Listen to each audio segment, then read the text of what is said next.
மதிமுகம் நேயர்களுக்கு வணக்கம். இது நேர்முகம். இன்றைய நேர்காணலில் சிறப்பு விருந்தினராக நம்மோட டெல்லி உச்சநீதிமன்ற வழக்கறிஞர் காஸ்ட்ரோ அவர்கள் இணைந்திருக்கிறார். பேசலாம். 3 ஆண்டு கொண்டாடு, 4 ஆண்டு, 5 ஆண்டு, நீ என்ன பல்லாயிரம் ஆண்டு கூட நீ கொண்டாடு. ஆனா நீ யார் வலையில இருக்கிற? கரூர் சம்பவம் நடந்த பிறகு விஜயுடைய தாவேகா கட்சி நிர்வாகிகள் குருமூர்த்தியை போய் எதுக்கு சந்திச்சாங்க மயிலாப்பூர்? ஓடன தெரிச்சு ஓடனே பயந்தாங்குழி மாதிரி. நீ பயந்தாங்குழி தான். நீ 41 பேர் படுகொலைக்கு காரணம் விஜய் தான். ஓபனாவே நான் சொல்றேன், விஜய் தான் காரணம், விஜய் தான் குற்றவாளி. என்னை பொறுத்தவரை உலகத்திலே செத்து போனவங்க வீட்டுக்கு கூப்பிட்டு அஞ்சலி செலுத்தவே நீ தான். தலைவா டைம் டு லீட்னு சொல்றேல, வாய்க்கிலேயே சொல்றேன்டா தலைவா டைம் டு லீட்னு. தலைவன் நடந்து கூட முதல்ல நீ பனையூருக்குள்ளேயே உட்கார்ந்தா எப்படிதான் அரசியல் பண்ண முடியும்? களத்துக்கு வாப்பா நீ முதல்ல. ஏன்பா பனையூருக்குள்ளேயே ஒளிஞ்சுக்கிற? உனக்கு என்னப்பா நீ பைத்தியக்காரன் விசிலடிப்ப நான் பண்ண முடியுமா அப்படின்ற மாதிரி தான். செங்கோட்டை வந்துட்டா நீங்க கிழிச்சிருவீங்களா? நீங்க செங்கோட்டை என்ன பெரிய அப்பாட்டக்காரன் கேக்குறேன். செங்கோட்டை என்ன பெரிய தத்துவ புலியா? விசிலடிச்சா குஞ்சு, அனில் குஞ்சு, தாவேகா, விஜய், அவ்வளவுதான். இந்த 5 வார்த்தையில முடிஞ்சு அந்த கட்சி. டயா பூஸ்டர் சுகரை கண்ட்ரோல் பண்ணும், உங்க ஆரோக்கியத்தை மீட்டு தரும். சர்க்கரையை கட்டுப்படுத்துறதுக்கான எளிமையான வழிமுறை, இயற்கையான வழிமுறை. அனைத்து மருந்து கடைகளிலும் கிடைக்கும்.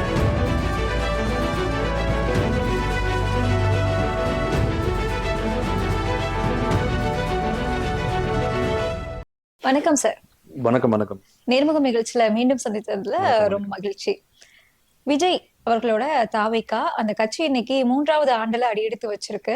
அதாவது வேல்முருகன் பாட, விஜய் இந்த பக்கம் ஆட, பயங்கரமா கோலாகலமா அந்த நிகழ்ச்சி நடந்துட்டு இருக்கு. எப்படி பாக்குறீங்க இந்த 3 ஆண்டுகள்? ஏன்னா என்ன பொறுத்தவரை நான் துரோகிகளை மதிப்பதே கிடையாது. எதிரியை கூட நான் எதிர்த்து நம்ம சண்டை செய்யலாம். துரோகிகளை நம்ம மதிக்க முடியாது. நீ 3 ஆண்டு கொண்டாடு, 4 ஆண்டு, 5 ஆண்டு, நீ எல்லா பல்லாயிரம் ஆண்டு கூட நீ கொண்டாடு. ஆனா நீ யார் வலையில இருக்கிற? யார்கிட்ட நீ சிக்கி இருக்கிற? அவர்கள் ஆபத்தானவர்கள். தமிழ்நாட்டிற்கு, இந்தியாவிற்கு, உலகத்துக்கே ஆபத்தானவர்கள். யார் அது? RSS, பாஜக, நரேந்திர மோடி, அமித்ஷா, மயிலாப்பூர் துக்ளக் குருமூர்த்தி ஐயர். இந்த RSS ஓட இந்த பாசிச சக்திகளோட வலையில தான் விஜய் சிக்கியிருக்காருன்னு நம்ம முதல் புரிஞ்சுக்கணும். ஏன் எடுத்தோன்னே ஒரு சீரியஸா பேசுறேன்னா, விஜய் விஷயத்தை பொறுத்தவரை நான் இதை ஜஸ்ட் லைக் தட் நான் இதை ஒரு நகைச்சுவையாவோ ஒரு ஃபன்னா நான் ஹேண்டில் பண்ண விரும்பல. ஏன்னா அவர் ஒரு ஆபத்தான இடத்துல மாட்டிருக்கிறாரு. அவரு மாட்டிருக்கிறாரு, அவர் ஆபத்தானவர் மாட்ட வைக்கப்பட்டிருக்கிறாரு. அவரும் மாட்டிருக்கிறாரு. இப்ப அவரே பெருமையா அதை எடுத்துக்கிறாரு. நம்ம இவங்களோட போயிடலாம், நம்ம முதலமைச்சர் ஆகணும், பல கோடி பணம் சம்பாதிக்கணும். திரைத்துறை விட்டு வந்ததே பாத்தீங்கன்னா இங்க 2 லட்சம் கோடி கூட சம்பாதிக்கலாம். அரசியல்ல அதிகாரத்தை கைப்பற்றணும், ஆளுமையில நம்ம இருக்கணும், ஆட்சி அதிகாரத்தை நம்ம இருக்கணும், பவர்ல நம்ம இருக்கணும். நம்ம ஒரு 100 பேர், 1000, 1 லட்சம் பேர் கமாண்ட் பண்ணணும். ஒரு ஸ்டேட்டே நம்ம கண்ட்ரோல்ல இருக்கணும்ன்றது அவர் பதவி வெறி பணவெறி பிடித்தவர். நான் பலமுறை சொல்லிட்டேன். அவர் அதை நோக்கிதான் எல்லா கால்குலேஷன் போடுவார், அதை நோக்கிதான் நகர்வார். அதன் வெளிப்பாடா இன்னைக்கு ஒரு கட்சி ஆரம்பிச்சு பாஜக RSS பேக்கப்ல பி டீம் தான் தாவேகா இருக்குது. தாவேகா நிர்வாகிகள் இருக்கிறாங்க, விஜய் இருக்கிறார். விஜய்ல இருக்கக்கூடிய டாப் நிர்வாகிகள் நான் போன காணொலியில், போன நேர்காணல நான் சொன்னேன் யார் யாரு எந்தெந்த எப்படி லிங்க்ல இருக்காங்க RSSல நான் சொல்லியிருக்கேன். பிஜேபி எப்படி லிங்க்ல இருக்காங்க நான் சொல்லியிருக்கேன்.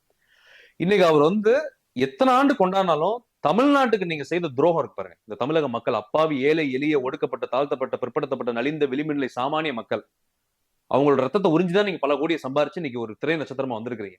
இன்னைக்கு நீங்க வாழ்ற எல்லாமே அவங்க போட்டதுதான். உப்பு அவங்க போட்ட செங்கல், அதுலதான் நீங்க வீடு, உங்களோட வாழ்க்கையை நீங்க அவங்களாலதான், இந்த மக்களாலதான்.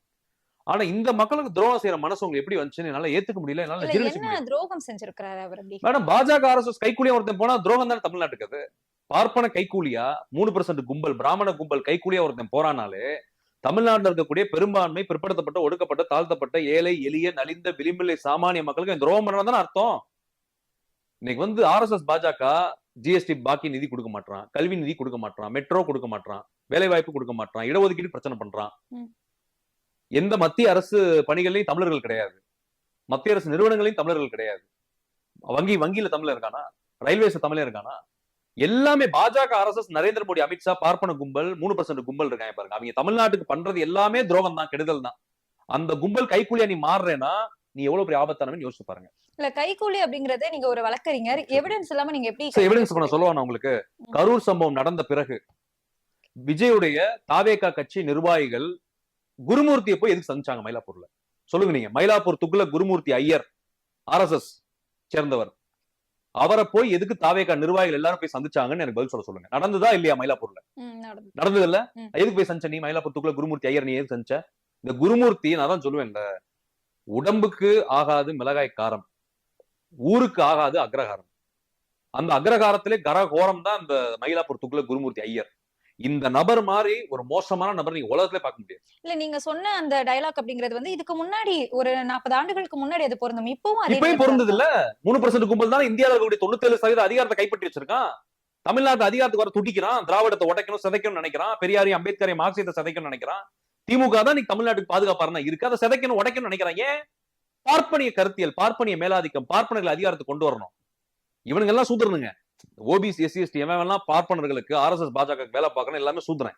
இவங்களை பயன்படுத்தி முதல் அதிகாரத்தை கைப்பற்றுவான். அதுக்கப்புறம் அவங்களை தூக்கி எறிஞ்சிட்டு இவன் வந்துருவான் அதிகாரத்துக்கு. அதுதான் அவனுடைய ஸ்ட்ராட்டஜி, அவனுடைய பிளானிங், சோசியல் இன்ஜினியரிங் RSS ஓடது. மயிலாப்பூர் துக்ளக் குருமூர்த்தி ஐயரை எதற்கு தாவேகா நிர்வாகிகள் சஞ்சாங்க? பதில் சொல்ல சொல்லுங்க நீங்க. எதுக்கு சஞ்சாங்க? இது ஒண்ணு. அடுத்ததாக சிபிஐல கொண்டு போய் ஆதவர்ஜனா கோர்த்து விட்டான். Karur matter SIT Tamil Nadu state government விசாரிச்சிருந்தா கூட விஜய் இந்த நிலைமைக்கு போயிருக்க மாட்டார். விசாரணை நடந்திருக்கும். விஜய் குற்றப்பத்திரிகையில சேர்த்திருக்கிறதே சந்தேகம் தான். நேர்மையா விசாரணை நடந்திருக்கும். தவறு செய்தவர்கள் தண்டிக்கப்பட்டிருப்பாங்க. நீ கட்சி அவங்க கட்சியில இருக்கக்கூடிய மதியழக நிர்வாகி, அவர் அந்த கரூர் மாவட்ட மதியழகனா இருக்கட்டும், யாரோ புசி ஆனந்தோ ஆதவர்ஜனாவோ தண்டிக்கப்பட்டிருப்பாங்க. விஜய் கூட அதுல வந்து கான்ட்ரிபியூஷன் இருக்கு. தவறு செய்தது வந்து செந்தில் பாலாஜி அவர்களாவே இருந்திருந்தா ஒருவேளை விசாரணை மூலமா தெரிய வந்தா இவங்க தண்டிச்சிருப்பாங்களா? அபாண்டமா நம்ம வந்து ஒரு குற்றச்சாட்டு செந்தில் பாலாஜி அவர்கள் வைக்க வேணாம். நான் என்ன சொல்றேன்னா, விஜய் தான் காரணம். நான் சொல்றேன் இல்ல, விஜய் தான் காரணம். கான்ட்ரிபியூஷன் பை விஜய் தான். 8:30 மணிக்கு நீ அந்த ஊர்ல இருக்கணும். எங்க? கரூர்ல. நீ எத்தனை மணிக்கு வீட்டுல இருந்து கிளம்புன? 8:30 மணிக்கு வீட்டுல இருந்து கிளம்புன. 8 மணிக்கு. 8 மணிக்கு எப்படி 8 மணிக்கு நீ கிளம்பலாம்? நான் கேக்குறேன், அறிவு இருக்கா உனக்கு? 8:30 மணிக்கு நிகழ்ச்சினா நீ வேமாடா கிளம்பணும். காலைல 5:30 மணி 4:30 மணிக்கு. நீ 8 மணிக்கு கிளம்புன வீட்டுல இருந்து. நீ போற இரவு 8 ஆயிடுச்சு நீ கரூர் போறதுக்கு. இது ஒரு சம்பவம். எவிடன்ஸ் நான் சொல்றேன். நான் போய் பேச மாட்டேன், உண்மையதான் நான் பேசிட்டு இருக்கிறேன். லைட் ஆஃப் பண்ணி சைக்கோ மாதிரி நீ பண்ண பஸ்ல உட்காந்துட்டு. எதுக்கு நீ அதை பண்ண? நீ லைட் ஆஃப் பண்ணி சாடிஸ்ட் மாதிரி நீ பண்ணிட்டு இருந்த அந்த பஸ்ல. அதை பார்த்துதான் கூட்டம் அலமோதி ஓடுது. விஜய் பார்க்கணுமே. யோசிச்சு பாருங்க நீங்க, இதெல்லாம் யோசிச்சு பாருங்க. இதெல்லாம் ஒரு மனிதன் பண்ணுவானா? ஒரு சைக்கோ தான் அந்த மாதிரி பண்ணுவான். அடுத்து வந்து நீ வந்து எப்படி சொல்றதுன்னா வந்து அவ்வளவு பொறுமையா நிதானமா நீ கிளம்பி போற. உனக்கு மக்களை பத்தி கவலை. மக்கள் நான் நீ என்ன வேலைக்காரன் வச்சுட்டு இருக்கேன்? நீ மக்கள் நான் உனக்கு எடுபடியா? மக்கள் நான் கேட்கறேன். வருஷத்துக்கு நீ போவ, எல்லாரும் உன்னை நின்று பாக்கணுமா வெயிட் பண்ணி? நான் கேட்கிறேன் மேடம், சொல்லுங்க நீங்க. இதெல்லாமே பாருங்க, விஜயோட தன்மைகள் நீங்க உங்களுக்கு உணர வைக்கிறதெல்லாம் என்ன. அதுக்கடுத்து கரூர் சம்பவம் நடந்த உடனே நீ தைரியமா நீ ஹாஸ்பிட்டல் போயிருக்கணுமா இல்லையா? நீ ஏன் போல ஆஸ்பத்திரிக்கு? ஏன் போல நீ ஆஸ்பத்திரிக்கு? நீ ஏன் போல? ஆல்ரெடி இவர் வந்ததுனாலதான் கூட்டம் கூடி ஸ்டாம்பேட் ஆயிருக்கு. மறுபடியும் அப்படி கிடையாது மேடம். நீ களத்துல போய் நில்லு. எதுக்கு ஓடுன? தெரிச்சு ஓடுனே பயந்தாங்குழி மாதிரி. நீ பயந்தாங்குழி தான். நீ வேற வார்த்தையை நான் பயன்படுத்துவேன் பயங்கரமா. அது வேணா நான் தவிர்க்கிறேன். நான் வந்து ஒரு ஒழுக்கமா அந்த நேர்காணல நான் கையாள நினைக்கிறேன். ஒழுக்கமான சரியான நெறிமுறையான வார்த்தைகளை பயன்படுத்தி ஓடுற திருச்சி நீ திடு ஓடி வர. திருச்சி வந்து இப்படி பறந்து ஓடி வந்து வீட்டுல இருந்து உள்ள போய் படுத்துக்கிட்ட. வெளியவே நீ வரல. அதுக்கப்புறம் நீ எப்படி ஒரு இது கொடுத்தியல்ல, ஒரு வீடியோ வெளியிட்டியே, சிஎம் சார் நீங்க என்ன பண்ணுங்க, ஒரு ரசிகனை விட்டுருங்க, என்னோட ரசிகனை அப்படின்றீங்க. உன்னை என்னடா பண்ணாங்க? முதல்ல அவங்க உன்னை ஒண்ணுமே பண்ணலையடா. ஒரு ரசிகனே ஒண்ணும் பண்ணலையடா. நீ தானே 42 பேர் கொலை பண்ண. 41 பேர் படுகொலைக்கு காரணம் விஜய் தான். ஓபனாவே நான் சொல்றேன், விஜய் தான் காரணம். விஜய் தான் குற்றவாளி என்னை பொறுத்தவரை. இல்ல கேஸ் வந்து நீதிமன்றத்துல நாளைக்கு கூட வரப்போகுது. இப்படி இந்த நேரத்துல நீங்க அவர்தான் காரணம் அப்படின்னு சொல்றது சரியா இருக்கும்? அவர்தான் காரணம். விஜய்ன்ற ஒரு நபரை வைத்தான அந்த நிகழ்ச்சி நடக்குது. நீ பண்ண அலங்கோலங்கள் அக்கிரமங்களாலதான் அந்த 41 உயிரும் போச்சு. படுகொலை நீ தானே படுகொலை பண்ண. ஏண்டா மூச்சு திணறி செத்துட்டு இருக்கிறான். மூச்சு திணறி கத்துறான். அண்ணா தண்ணி கொடுங்கண்ணா, அண்ணா காப்பாத்துக்கண்ணா கத்துறான். நீ ஆடிட்டு இருக்க மேடையில நின்று பாட்டில் பாட்டு போட்டு ஆடிக்கிட்டு இருக்க. நீ இல்ல அவங்க இதுக்காக தான் கத்துறாங்க அப்படிங்கிறது கூட விஜய்க்கு தெரியல அப்படிங்க. மேடம் அப்படி கிடையாது மேடம். ஏதோ தூக்கி வீசுறாங்கல்ல, செருப்புலாம் தூக்கி வீசிருக்காங்கன்னு நினைக்கிறேன். ஆமா வீசிருக்காங்கல்ல, அப்ப கூட நீ பார்க்க மாட்டியாடா? அந்த அளவுக்கு கூட நீ கேர்லெஸ்ஸா இருக்க. நான் கேக்குறேன், அந்த பஸ்ல 4K video 8K video Jananayagan படத்துக்கு ட்ரோன் ஷாட் எடுத்தீங்களா இல்லையா? அவள் சொல்லுங்க. இதெல்லாம் சாட்சிகள். நான் எல்லா சாட்சி கொடுக்குறேன், தரவுகள். நீங்க மொத்த வீடியோல விஜய் நான் வச்சு செய்யறேன். நான் ட்ரோன் ஷாட் எடுத்தீங்களா இல்லையா ஜனநாயகன் படத்துக்கு? ஜனநாயகன் படத்துல நீங்க ஸ்கெட்ச் ஆர்ட் மாதிரி வச்சிருக்கீங்க. அந்த பாட்டுல அனிருத்தோட அந்த பாட்டுல வச்சிருக்கீங்க நீங்க. புரியுதா உங்களுக்கு? எதுக்கு நீ ஷூட்டிங் எடுக்கதான் நீ வந்திருக்க கரூருக்கு? படம் ஜனநாயகன் படத்துக்கு 8K வீடியோ 4K வீடியோ எடுக்கதான் நீ வந்திருக்க. என்ன ஜனநாயகன் படம் வந்து பாத்தீங்கன்னா எப்படி சொல்றதுன்னா வந்து அந்த படத்துக்கு ஷூட்டிங் தான் நடந்தது கரூர்ல. அதன் விளைவாகத்தான் உன்னுடைய தாந்தோன்றித்தனம், சுயநலம், உன்னுடைய மோசமான தன்மைகளாலதான் அந்த 41 செத்து போச்சு. ஏன்னா குழந்தைகள், பிஞ்சு குழந்தைகள் தான். குழந்தைடா, கை குழந்தை செத்து போச்சுடா. இளைஞர்கள் செத்து போயிட்டாண்டா, மாணவர்கள் செத்து போயிட்டாண்டா, இளம் காதல் ஜோடிகள் செத்து போயிட்டாண்டா. இளம் தம்பதிகள் செத்து போயிட்டான்டா, வயசானவங்க, முதியவங்க, அப்பா அம்மா எல்லாம் செத்து போயிட்டான், எல்லா செக்ஷனும் செத்து போயிட்டாங்க. அறிவு இருக்காடா உனக்கெல்லாம்? அந்த வருத்தமே இவனுக்கு இல்லையங்க. இவ்வளவு நாளா இந்த விஜய்க்கு வருத்தமே இல்லையங்க. அடுத்தபடி அரசியல், அடுத்த ஜனநாயகம் படம் வரணும், பல கோடி சம்பாதிக்கணும், திரும்ப தமிழ்நாடு சீஃப் மினிஸ்டர் ஆகணும். என்னப்பா நான் கேக்குறேன், அந்த வருத்த சலனமே இல்லாம நீ எப்படிப்பா இயல்பு நாளைக்கு நீ வர்ற? நீ இந்த மாதிரி எனக்கு ஒண்ணுமே புரியல எனக்கு அது. இல்ல அந்த வருத்தம் இருந்ததுனால தானே தீபாவளி செலிப்ரேட் பண்ண வேணாம்னு சொன்னாங்க. அவங்கள எல்லாம் அழைச்சிட்டு வந்து பனையூர்ல வச்சு ஆறுதல் சரஸ்வதி சொன்னாங்க. பூஜை, ஆயுத பூஜை கொண்டாடினாங்க அந்த பஸ்ஸுக்கு, தெரியுமா இல்லையா? இமிடியேட் ஃபியூ வீக்ஸ் நடந்தது இது. எவனாவது கொண்டாடுவானாங்க இந்த மாதிரி அந்த பஸ்ஸுக்கு? அந்த பஸ்ஸை கிளீன் பண்ணி கொண்டாடினாங்க அவங்க, தீபாவளியும் கொண்டாடினாங்க அவங்க. இன்னொரு விஷயம் நீங்க புரிஞ்சுக்கோங்க மேடம், உலகத்துல எந்த தலைவனால, அமெரிக்க அதிபரே இருக்கட்டும், ரஷ்ய அதிபர் புட்டின், அமெரிக்க அதிபர் டொனால்ட் ட்ரம்ப், சீன அதிபர் ஜி ஜின்பிங், உலகத்திலே சக்தி வாய்ந்த தலைவர் இவங்க 3 பேர் தான். ஒரு மரணம் நடந்தா இவங்க 3 பேரும் கிளம்பி அந்த மரணம் நடந்த வீட்டுக்கு போவாங்க, அஞ்சலி செலுத்திட்டு வருவாங்க, அதிபர் மாளிகைக்கு வருவாங்க, ஒயிட் ஹவுஸ்க்கோ இல்ல கிரெம்ளினுக்கோ இல்ல அதிபர் மாளிகைக்கு சைனால. புரியுதா உங்களுக்கு? நீ தாண்டா உலகத்திலே வந்து செத்து போனவங்க வீட்டுக்கு கூப்பிட்டு அஞ்சலி செலுத்தவே நீ தாண்டா, துக்கம் விசாரிச்சவன் நீ ஒருத்தன் தாண்டா. எப்படி மேடம் இந்த மனசு வருது உங்களுக்கு? ஒண்ணுமே புரியல எனக்கு. இல்ல இது இதுக்கு முன்னாடி நடந்த சம்பவம். இல்ல மேடம், இதெல்லாம் வந்து எவ்வளவு அப்நார்மல் யோசிச்சு பாருங்க, இதெல்லாம் வந்து எவ்வளவு டேஞ்சரஸ் யோசிச்சு பாருங்க. இல்ல இவங்க வீட்டுக்கு அழைச்சிட்டு வந்தது அப்படின்னா அந்த சமயத்துல கரூர்ல ஒரு மண்டபம் கேட்டு அதுக்கு அனுமதி கிடைக்காததுனாலதான் வீட்டுக்கு கூப்பிட்டது. அப்படி இல்ல மேடம், நீ எதுக்கு இங்க வர சொல்ற? அவங்க உடைஞ்சு போயிருக்காங்க, வாழ்க்கையே அழிஞ்சு போச்சு அந்த குடும்பங்களுக்கு, எதிர்காலமே போச்சு.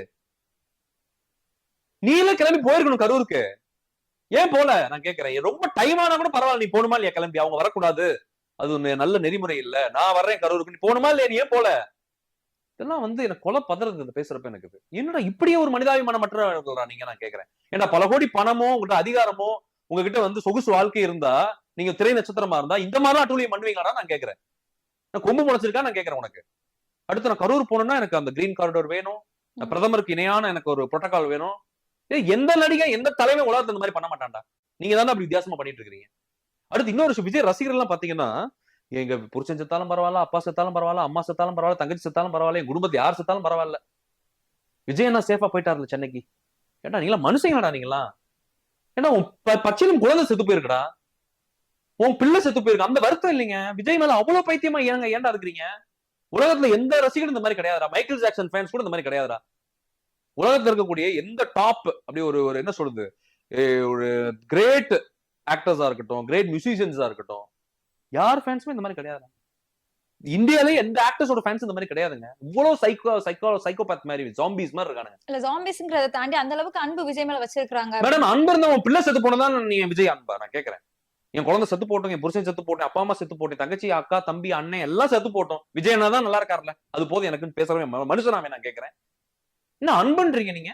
அப்படிப்பட்ட அன்பு மயிர் தேவையில்லை நான் சொல்றேன்.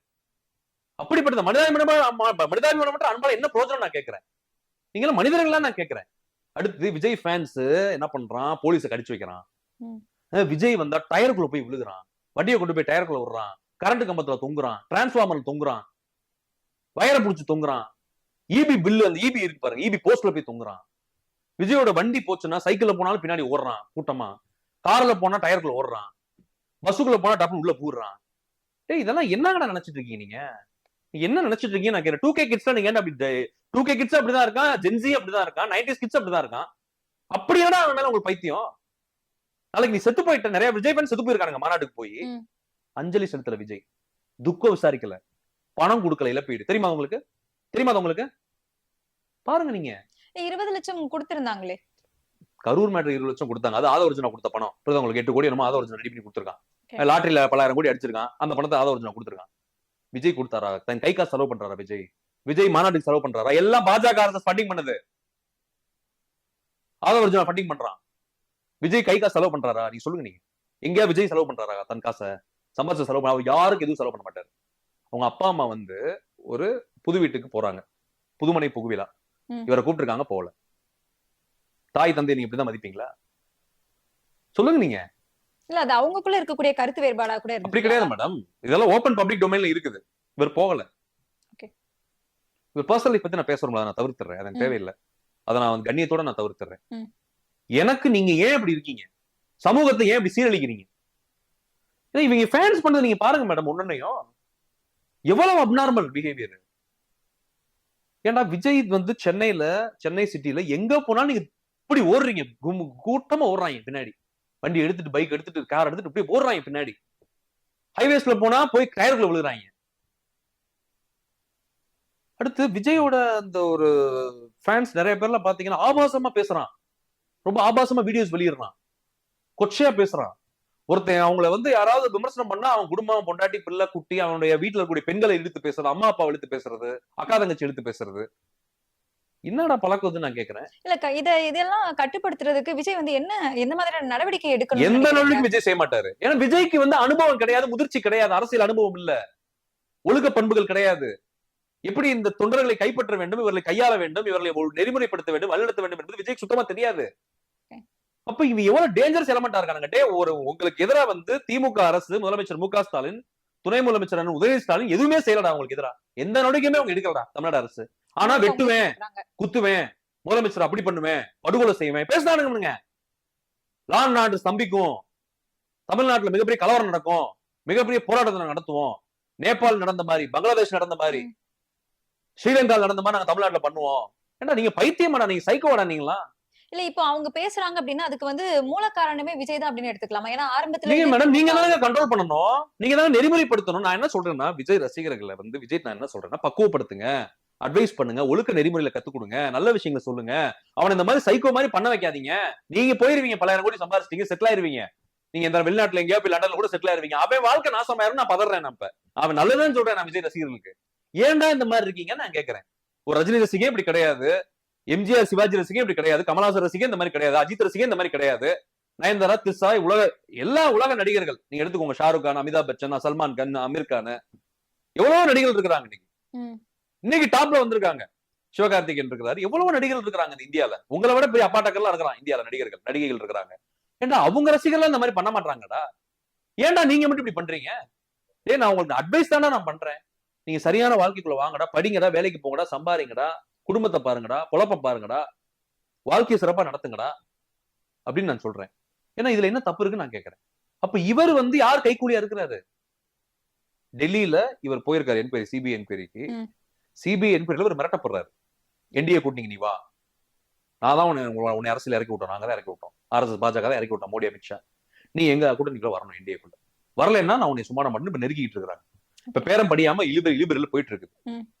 ஏன்னா அதுக்கு அடுத்து வந்து இவர் டெல்லியில பாஜகவை சேர்ந்த பிரமுகர்கள் சந்திக்கிறாரு ஒரு நட்சத்திர ஹோட்டல்ல. சந்திச்சு பேசுறாரு. ஆமா போயிருக்கும்போது சந்திக்கிறாரு, சந்திச்சு ஒரு டீலிங் போகுது. அப்ப நீ ஏன் இப்படி பயந்து சாகுற? அரசியல் எதிரி, கொள்கை எதிரின்னு சொல்றேல, கொள்கை எதிரி ஏன் எதுக்கவே மாட்டேற? உன் வாயில இருந்து ஏன் பாஜக அரசு வார்த்தை வரமாட்டேங்குது? பார்ப்பன கும்பல் 3% கும்பலை பத்தி ஏதோ நீ பேசுறியா? அவங்க பண்ற அட்ராசிட்டிஸ் இல்ல, அவங்க வந்து தமிழக களத்துக்கு தொடர்பு இல்லாம இருக்காங்க. அப்படி கிடையாது மேடம். இன்னைக்கு வந்து தமிழர்கள் பாதிக்கப்பட்டதுக்கு காரணமே இந்த பார்ப்பன கருத்தியல் தான், பார்ப்பனிய கருத்தியல் தான், ஜாதியும் மதமும் தான், பிற்போக்கு சிந்தனைகளும் மூட நம்பிக்கைகளும் ஏற்றத்தாழ்வுகளும், இந்த இந்து மதத்துல இருக்கக்கூடிய அனைத்து அநியாய அக்கிரமங்கள் தான் தமிழர்களை பாதிச்சிட்டு இருக்கு. RSS பாஜக அரசு தான் தமிழர்களை நிந்திக்குது, பாதிக்குது. அதை எதிர்த்து நீ ஒரு குரல் கொடுக்குறியா? நீ ஒரு குரல் கொடுக்குறியா? நரேந்திர மோடி, அமித்ஷா இன்னைக்கு தமிழ்நாட்டுக்கு எதிராக RSS பாஜகவும் இந்த 3% பார்ப்பன கும்பலும் தமிழ்நாட்டுக்கு எதிராக அவ்வளவு சட்டங்கள், அவ்வளவு அநியாயங்கள், அக்கிரமங்கள், நிதி கொடுக்கறது கிடையாது, எந்த நலத்திட்டங்கள் கொடுக்கறது கிடையாது. எய்ம்ஸ் வரல மதுரைக்கு, மெட்ரோ வரமாட்டேங்குது, IIM IIT அதிகமா வரமாட்டேங்குது, மெடிக்கல் காலேஜஸ் கொடுக்க மாட்டான், சென்ட்ரல் யூனிவர்சிட்டிஸ் கொடுக்க மாட்டான், நீட்ன்ற பேர்ல நம்மளுடைய மாணவர்களை படுகொலை செய்யறான், கல்வி சுரண்டல் நடக்குது, அதிகார சுரண்டல் நடக்குது, பொருளாதார சுரண்டல் நடக்குது. இந்த பட்ஜெட்ல யூனியன் பட்ஜெட் போட்டாங்க பாருங்க 2026 இந்த பிப்ரவரி மாசம் நேத்து போட்டாங்க பாருங்க, ஒண்ணு எதுவுமே தமிழ்நாட்டுக்கு ஒதுக்கல. இத பத்தி விஜய் நிலைப்பாடு என்ன? இல்ல தமிழகம் வந்து இல்ல நான் இவ்வளவு பேசியிருக்கேன், விஜய் ஏன் இதை பத்தி பேச மாட்டேற? உன் வாயில ஏன் RSS பாஜக மோடி அமித்ஷா பார்ப்பன கும்பல் அப்படின்றது ஏன் உன் வாயில வரமாட்டேன்? தெரியும் நீ ஏன் பேச மாட்டேற? அப்ப நீ தமிழ்ல துரோகி, நீதான் துரோகி. திராவிடம் தான் 50 வருஷம் நம்மளை பாதுகாத்திருக்கு, 60 வருஷம் திராவிடம், அதிமுகவோ திமுகவோ மாறி மாறி அவனுக்கு பாதுகாத்து கொண்டு வந்திருக்காங்க தமிழ்நாடு வளர்ச்சி பாதை நோக்கி நீ கொண்டு வந்து நிப்பாட்டிருக்காங்க. இன்னைக்கு திராவிட மாடல் அரசு சிறப்பா நடந்துகிட்டு இருக்கு, முதலமைச்சர் மு க ஸ்டாலின் தலைமையில, துணை முதலமைச்சர் உதயநிதி ஸ்டாலின் தலைமையில திமுக அரசு. அப்ப நீ வந்து என்ன பண்ற? பார்ப்பன கடப்பாறையை கொண்டு திராவிட கோட்டை இடிக்கிறதுக்கு நீயும் பார்ப்பன கைக்கூலி தான் நான் சொல்றேன். சீமான், சைமன் செபஸ்டியன் மாதிரி நீ ஒரு கைக்கூலி, அதான் நீ பண்ணிட்டு இருக்க. அப்ப நான் உன்ன மாதிரி துரோகிகள் நான் எப்படி நான் வந்து உன்னை ஆதரிக்க முடியும்? உன்னை கபலீகரம் செய்வதான என்னுடைய இலக்கா இருக்கணும். உன்னை மாதிரி துரோகிகளை திமுகவுக்கு எதிராக யார் நிக்கிறாங்களோ அவங்க எல்லாருமே வந்து பாஜகவோட கைக்கூலி அப்படின்னு முத்திர குத்துறது எப்படி சரியா இருக்கும்? அப்படிதான் மேடம் இருக்கு. இப்ப நான் சொன்ன சாட்சிகளை நீங்க எடுத்து பாருங்க. குருமூர்த்தி துக்ளக் ஐயரை போய் மீட் பண்றது, இல்ல அது தனி மனித சந்திப்பா இருக்கு. அப்படி கிடையாது. தனி மனித சந்திப்புனா குருமூர்த்தி ஒரு மனிதனே கிடையாது என்னை பொறுத்தவரை. அது என்ன தனி மனித சந்திப்பு? குருமூர்த்தி வந்து தமிழ்நாட்டை துண்டாடக்கூடிய ஒரு பார்ப்பன கைக்கூலி, RSS உடைய கைக்கூலி. குருமூர்த்தி தமிழ்நாட்டின் ஆபத்து, பேராபத்து குருமூர்த்தி. அங்க என்னடா உங்களுக்கு வேலை? அங்க என்னடா உங்களுக்கு வேலை? சிபிஐ வந்து என்கொயரி போறப்ப நட்சத்திர விடுதியில பாஜக சந்திக்கிறார் விஜய். நான் எப்படி இந்த மாதிரி நபரை நான் நம்ப முடியும்? தமிழ்நாட்டை நாசப்படுத்த வரக்கூடிய பாஜக RSS பார்ப்பன கும்பல், 3% கும்பல், அமித்ஷா மோடியோட கைக்கூலியா, இந்த பனியா கும்பல் கைக்கூலியா ஒருத்தன் செயல்படுறான்னா அவனை நான் எப்படி நம்ப முடியும்? அவனை போய் சந்திச்சு அவன்கிட்ட ஆலோசனை வாங்குறாங்க. யாரு? குருமூர்த்திட்ட. எதுக்கு நீ ஆலோசனை வாங்குற? அப்ப நீ யாரு? நீ முதல்ல நீ வந்து ஏன் அவனை எதிர்த்து பேச மாட்ட? நீ வந்து அரசியல் எதிரி திமுக எதிர்த்து பேசுறல. முதலமைச்சர் மு க ஸ்டாலின், துணை முதலமைச்சர் உதயநிதி ஸ்டாலின் எதிர்த்து நீ பேசுறல. திருக்குறள்லாம் வேற சொல்லி எல்லாம் பேசுறல. நீ இன்னைக்கு கூட நீ பேசிருக்கல. இன்னைக்கு கூட வந்து பாத்தீங்கன்னா ஒரு கேவலமான விமர்சனம் நீ பண்ற. திருக்குறளை இழிவுபடுத்துற. நீ திருக்குறளை இழிவுபடுத்துற. என்ன அப்ப இதெல்லாம் உனக்கு பண்ண வாய் வருது இல்ல? நீ தைரியமான ஆள் இருந்தா ஓப்பன் சேலஞ்ச் இந்த இன்டர்வியூல. விஜய் தைரியமான ஆளா இருந்தா 1 மாசம் நான் டைம் கொடுக்குறேன். பிப்ரவரி 28க்குள்ள விஜய் பாஜக, RSS, மோடி, அமித்ஷா, பார்ப்பன 3% பிராமண கும்பல், பனியா கும்பல், அதானி, அம்பானி இவர்களை பத்தி விஜய் பேசிட்டாருன்னா நான் என்னுடைய இதை நான் விட்ரா பண்ணிக்கிறேன். இல்ல 2 வருஷம் கட்சி ஆரம்பிச்சே பேசல. அதுக்கப்புறம் எப்படி இப்ப பேசுவாரு? அப்ப நீ பேச மாட்டேன்னு நீ தமிழ்ல துரோகிடா. நீ உன்னை மதிக்க முடியாதா? உன்னை அரசியல் களத்தில் வீழ்த்துவதே கூட இலக்கடா. இப்படிதான் நான் பேசுவேன். நீ வந்து இவங்களை எதிர்த்து ஏன் பேச மாட்ட? இன்னைக்கு யாரு தமிழ்நாட்டுக்கு எதிரி? திமுக எதிரியா தமிழ்நாட்டுக்கு? திராவிட கருத்தியல் தமிழ்நாட்டுக்கு எதிரியா? பெரியார் தந்தை பெரியார் தமிழ்நாட்டுக்கு எதிரியா? புரட்சியாளர் அண்ணல் அம்பேத்கர் தமிழ்நாட்டுக்கு எதிரியா? உலக மாமேதை கார்ல் மார்க்ஸ் தமிழ்நாட்டுக்கு எதிரியா? யார் எதிரி இன்னைக்கு? முதலமைச்சர் மு க ஸ்டாலின் தமிழ்நாட்டுக்கு எதிரியா? துணை முதலமைச்சர் அண்ணன் உதயநிதி ஸ்டாலின் தமிழ்நாட்டுக்கு எதிரியா? இல்ல திமுக அரசு தமிழ்நாட்டுக்கு எதிரியா? டேய் இப்ப நான் லிஸ்ட் பண்ணவங்க தமிழ்நாட்டை பாதுகாத்துட்டு இருக்காங்க. இன்னைக்கு நான் சொல்றேன், இப்ப லிஸ்ட் பண்ண பாருங்க, இவங்க தான் தமிழ்நாட்டை பாதுகாத்துட்டு இருக்காங்க. இந்த கருத்தியல், அம்பேத்கரிய, பெரியாரிய, மார்க்சிய கருத்தியல் தான் தமிழ்நாட்டை பாதுகாத்துக்கிட்டு இருக்கு. தமிழ்நாடு இன்னைக்கு வந்து சுகாதாரம், கல்வி, உள்கட்டமைப்பு, வேலை வாய்ப்பு, பொருளாதாரம், நல்ல வாழ்வியல் சூழல், நல்ல இன்ஃப்ராஸ்ட்ரக்சர், நல்ல டெவலப்மெண்ட், நல்ல குட் சிட்டிஸ், நல்ல ஒரு உயர்தர வாழ்க்கை, கல்வி சார்ந்த வாழ்க்கை, ஒரு அறிவு சார்ந்த வாழ்க்கை, ஒரு பகுத்தறிவு சார்ந்த வாழ்க்கை, சுயமரியாதை வாழ்க்கை, இடஒதுக்கீடு, வேலை வாய்ப்பு, எல்லாருக்கும் உயர்கல்வி, தொடக்க கல்வி, ஆரம்ப கல்வி எல்லாம் கிடைச்சு இன்னைக்கு எல்லாரும் நல்லா வாழ்றான். தமிழ்நாட்டில் நல்ல வருமானம் பெற்று பொருளாதாரத்தில் மேம்பாடு அடைந்து நல்ல ஒரு உடல் ஆரோக்கியத்தோட இன்னைக்கு தமிழ்நாடு மக்கள் இருக்கிறான். பெரும்பான்மை 8 கோடி மக்கள் நல்லா இருக்காங்க தமிழ்நாட்டில். அமைதியின் பூங்கா தமிழ்நாடு, அமைதி பூங்கா சென்னை. இப்படிப்பட்ட ஒரு ஸ்டேட்ல உனக்கு யார் எதிரி? அரசியல் எதிரி உனக்கு திமுக தான். உனக்கு எதிரியா? திமுக தானே தமிழ்நாட்டை பாதுகாத்துட்டு இருக்கு. திமுக எதிரிகளா நான் கேட்கிறேன். சொல்லுங்க நீங்க. இல்ல இதே அமைதி பூங்கா சென்னையில தான் ஒரு வாரத்துக்கு முன்னாடி நந்தனம் கல்லூரியில ஒரு பெண் வந்து பாதிக்கப்பட்டிருக்காங்க. பாலியல் வன்கொடுமைகள், கொலைகள் எப்பவுமே நடக்கும். தக்க நடவடிக்கை முதலமைச்சர் எடுக்கிறார். தண்டனை வாங்கி தரப்படுது. ஞானசேகரன் என்ன அண்ணா யூனிவர்சிட்டியில பாத்தீங்க நீங்க. அதான் நமக்கு ஒரு கிளாசிக் எக்ஸாம்பிள் இருக்கு. பொள்ளாச்சியில் என்ன நடந்துச்சுன்னு தெரியும் உங்களுக்கு. திமுக அரசு தான் அதுக்கு முடிச்சு வச்சது, தண்டனை வாங்கி கொடுத்தது. நீ வந்து ஏன் வந்து கொள்கை எதிரியை பத்தி பேச மாட்ட? திமுக பாயிரல, வேட்டை நாய் மாதிரி பாயிரல. வேட்டை நாய் தான் நீ. வேட்டை நாய் மாதிரி பாயிரல திமுக. முதலமைச்சர் மு க ஸ்டாலின் வேட்டை நாய் மாதிரி பாயிரல. துணை முதலமைச்சர் உதயநிதி ஸ்டாலின் வேட்டை நாய் மாதிரி பாயிரல. பாஜக அரசு எதிர்த்து நீ ஏன் பாய மாட்ட? மோடி, அமித்ஷா, பார்ப்பன கும்பல் எதிர்த்து நீ ஏன் பாய மாட்ட? ஐஐடில நீங்க அவ்வளவு வன்மை நடக்குது. IIMல அவ்வளவு வன்மை நடக்குது. பத்மஸ்ரீ முழுக்க முழுக்க பாத்தீங்கன்னா பாஜக ஆதரவாளர்கள், பார்ப்பன கும்பலுக்கு தான் பத்மஸ்ரீ கொடுக்கப்பட்டிருக்கு. பத்மஸ்ரீ விருதுகள். இதை பத்தி விஜய் பேசுனியா? கிறிஸ்தவர்கள் மீது நடந்த தாக்குதல் பத்தி நீ பேசுறியா? இஸ்லாமியர்கள் மீது நடந்த தாக்குதல் பத்தி விஜய் பேசுறியா? பட்டியல் சமூகம், OBC, SC, ST மேல அவ்வளவு வன்கொடுமை நடந்துட்டு இருக்குது நீங்க தமிழ்நாட்டுல. UGCல ரூல்ஸ் போடுறான், ஈக்விட்டி ரூல்ஸ். எங்க உயர்கல்வி நிறுவனங்கள்ல OBC, SC, STக்கு இனிமேல் தீண்டாமையோ, கேஸ்ட் டிஸ்கிரிமினேஷனோ, கேஸ்ட் அட்ராசிட்டிஸ் ஏதாவது நடந்ததுன்னா அதை வந்து என்கொயரி பண்ணுவோம், தக்க தண்டனை கொடுப்போம் அப்படின்னு ஒரு நியூ ஈக்விட்டி ரூல்ஸ் வருது. UGC போடுது. இன்னைக்கு பார்ப்பன கும்பல எதிர்த்து போராடுறான். OBC reservation, Mandal commission reservation எதிர்த்து பார்ப்பன கும்பல் போராடினா. கான்ஸ்டிடியூஷன் ஆஃப் இந்தியாவை எதிர்த்து பார்ப்பன கும்பல் போராடினா. SC, ST ரிசர்வேஷன் எதிர்த்து பார்ப்பன கும்பல் போராடினா. இப்படி நீங்க அப்படியே வரலாறுல எடுத்துக்கோங்க. இந்த OBC, SC, ST பிற்படுத்தப்பட்ட தாழ்த்தப்பட்ட சமூக மக்கள், ஏழை எளிய மக்கள் நல்லா இருந்தாலே இந்த பார்ப்பன கும்பல் பிடிக்காது. அவன் கல்வியில முன்னேறக்கூடாது, பொருளாதாரத்தை முன்னேறக்கூடாது, அதிகாரத்துக்கு வரக்கூடாது. பெண்களே அப்படிதான் பார்ப்பான் அவன். பெண்களும் கல்வியில முன்னேறக்கூடாது, பொருளாதாரத்தை முன்னேறக்கூடாது, வேலை வாய்ப்பு, அதிகாரத்தை பெறக்கூடாது. அப்படி இந்த பார்ப்பன கும்பல் போராடுறாங்க நாடு முழுக்க. போராடி இப்ப அந்த ஈக்விட்டி ரூல்ஸ் தடை வாங்கி வச்சிருக்காங்க சுப்ரீம் கோர்ட்ல. இத பத்தி விஜய் பேசுறியா? நீ உன் கொள்கை எதிரி பத்தி நீ பேசுறியா? பார்ப்பன கும்பல் தான் நம்ம கொள்கை எதிரி. ஏன் பேச மாட்ட? ஏன் பேச மாட்ட? UGC மேட்டர் நீ பேசுனியா? கவின் ஆணவ படுகொலை நீ பேசுனியா? கவின்ற இளைஞர் ஆணவ படுகொலை செய்யப்பட்டான். எத்தனை ஆணவ படுகொலை டெய்லி நடந்துகிட்டு இருக்கு? டெய்லி தமிழ்நாட்டுல தென் மாவட்டத்துல எவ்வளவு ஜாதி படுகொலை, ஆணவ படுகொலை நடந்துட்டு இருக்குது. இல்ல இதெல்லாம் பேச வேண்டியது ஆட்சியில இருக்கவங்க இல்லையா? அப்படி கிடையாது மேடம். ஆட்சியர்களும் நடவடிக்கை எடுத்துட்டு இருக்காங்க. இல்ல நீ தனி சட்டம் இயற்றப்படும்னு அவங்க எந்த ஒரு முடிவுமே மேடம் எடுக்கல. ஆணவ படுகொலைக்கு கமிட்டி அமைச்சிருக்காங்க, கண்டிப்பா சட்டம் இயற்றப்படும். முதலமைச்சர் வாக்குறுதி கொடுத்துட்டாரு. Okay. எழுச்சி தமிழர் தொல் திருமாவளவர்கள் தான் அதுக்கு போராடினாங்க, விசிகா போராடினாங்க, விசிகா தோழர்கள் தான் போராடினாங்க. இன்னைக்கு அது சட்டமா வந்துரும், நம்பிக்கை இருக்கு எனக்கு. Okay. நீ ஏன்டா பேச மாட்டற அதை பத்தி? நீ என்ன போராட வர மாட்டற களத்துக்கு? கவின் படுகொலை நீ கண்டிச்சாடா? நீ முதல்ல ஏன்னா பட்டியல் சமூகம் நீ கண்டிக்க மாட்டியா? அப்ப நீ அப்ப ஜாதி பாக்குறியா நீ? நான் கேக்குறேன். இன்னைக்கு டெய்லி ஆணவ படுகொலை, சாதி ஆணவ படுகொலை நடந்துட்டு தான் இருக்குது. சுயமரியாதை திருமணம் பண்ணாலும், இன்டர் காஸ்ட் மேரேஜ் பண்ணாலும் பஞ்சாயத்தை கூட்டுறாங்க, இலவ கூட்டுறாங்க. லவ் மேரேஜும் இங்க பண்ண முடியல, அரேஞ்ச் மேரேஜும் பண்ண முடியல, செல்ஃப் ரெஸ்பெக்ட் மேரேஜும் பண்ண முடியல. ஜாதி இடிக்குது, பொருளாதாரம் இடிக்குது, ஏற்றத்தாழ்வு இடிக்குது. இத பத்தி விஜய் பேசுறியா? ஒரு ரசிகனை நல்வழிப்படுத்துறியா? டேய், ஒரு ரசிகன் சாப்பிட்டானா, படிச்சானா, வேலைக்கு போறானா, சம்பாரிச்சானா, அவங்க அப்பா அம்மா பாக்குறானா, பொண்டாட்டியை பாக்குறானா, பிள்ளைய பாக்குறானா, கல்யாணம் பண்றானா, வீட்டுல அடுப்பு எரியுதா, நல்லா இருக்கிறியா, முதல்ல நல்லா ட்ரெஸ் போடுறியா, நல்லா சாப்பிடுறியா? நீ கேட்டிருப்பியாடா முதல்ல? நீ கேட்டிருப்பியாடா? நீ முதல்ல அவனை ஃபுல்லா மிஸ்யூஸ் பண்ணி ஏமாத்தி வஞ்சித்து அவன்கிட்ட இருந்து பலாயிரம் கோடி சுருட்டி நீ வாழ்ந்துட்டு இருக்கிற. நீ சொகுசா வாழ்ற. நீ மாட மாளிகையில இருக்கா, குடிசையில இருக்காண்டா ஒரு ரசிகன், அன்றாடங்காட்சியா இருக்காண்டா, ரோட்ல பிளாட்ஃபார்ம்ல இருக்காண்டா ஒரு ரசிகன். இல்ல இதெல்லாம் புரிஞ்சுக்க வேண்டியது உங்க ரசிகர்கள் தானே மேடம். அப்படி இல்ல மேடம், நீ தானே தலைவன் தானே சொல்ற. நீ தலைவா டைம் டு லீட்னு சொல்றல, வாய்க்கிலேயே சொல்றா தலைவா டைம் டு லீட்னு. தலைவன் நடந்து கூட முதல்ல. நீ தலைவா டைம் டு லீட்னு பேசுற, சர்க்கார்னு பேசுற, நீ ஜனநாயகன்ற இல்ல. இல்ல அப்படி சொன்னதுக்காக தான் தலைவா படமும் அப்படி இருந்தது, இப்ப ஜனநாயகன் படமும் இந்த நிலைமை. ஜனநாயகன் படத்துல நீ என்ன பண்ற? ஃபைட் சீனு, கோடாரியில ரத்தம் நக்குற அந்த ரத்தத்தை. என்னடா அது ஃபைட்ன்ற பேர்ல என்னமோ பண்ற?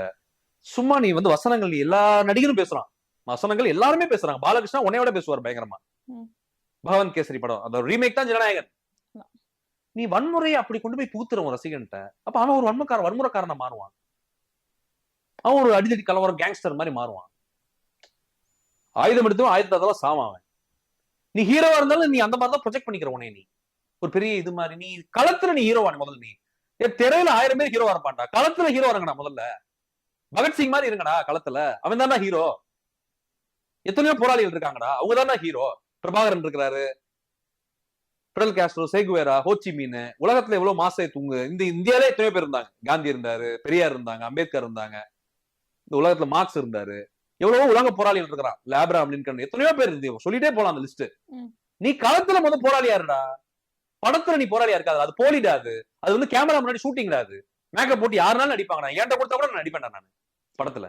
இல்ல நீங்க சொன்ன போராளிகள் எல்லாமே கொள்கை தலைவர்களா ஏத்திருக்காங்களே மேடம். கொள்கை தலைவரை ஏத்துட்டு நான் கூட தான் ஏத்துக்கலாம் மேடம். உலகத்துல இருக்க 1000 10,000 தலைவர் கூட நான் ஏத்துக்குவேன் மேடம். 1,00,000 தலைவர் கூட நான் ஏத்துக்குவேன்.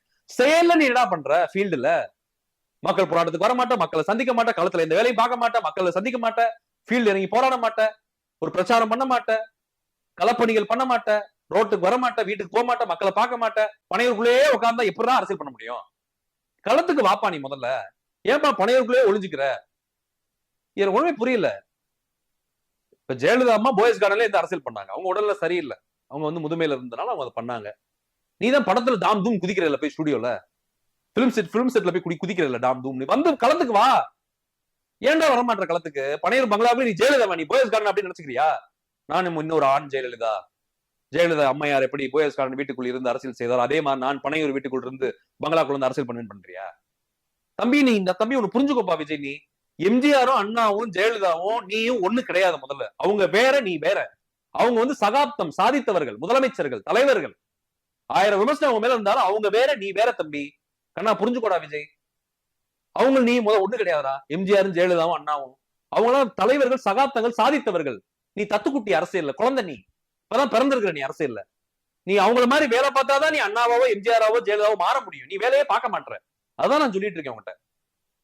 அதனால விஜய் தயவு செய்து ஒரு கற்பனை மாய உலகத்துல வாழாத. முதல்ல களத்துக்கு வா, ரியாலிட்டிக்கு வா. முதல்ல மக்கள் பிரச்சனையை சந்திச்சு போராடு. புரியுதா மேடம் நான் சொல்றது உங்களுக்கு? சும்மா கொள்கை தலைவர் வச்சுக்கிட்டா மட்டும் போதா மேடம், யாருனாலும் வச்சுக்கலாம் மேடம். அது அந்த கொள்கை தலைவர்களோட கருத்தியல் தத்துவத்தின் அடிப்படையில் நீ என்ன பண்ண களத்துல, அதான் மேட்டர். இப்ப NDTVல ஒரு இன்டர்வியூ எடுத்திருக்காங்க. இதெல்லாம் உலகத்துல எவனுமே நீ பண்றது எவனுமே பண்ண மாட்டான்டா உலகத்துல. யோசிச்சு பாருங்க. அந்த ராகுல் கன்வால அந்த டீம் NDTV டீம் போய் எடுக்கிறாங்க. அவரை இன்டர்வியூ எடுத்ததை இன்டர்வியூல சொல்லிட்டு இருக்காங்க.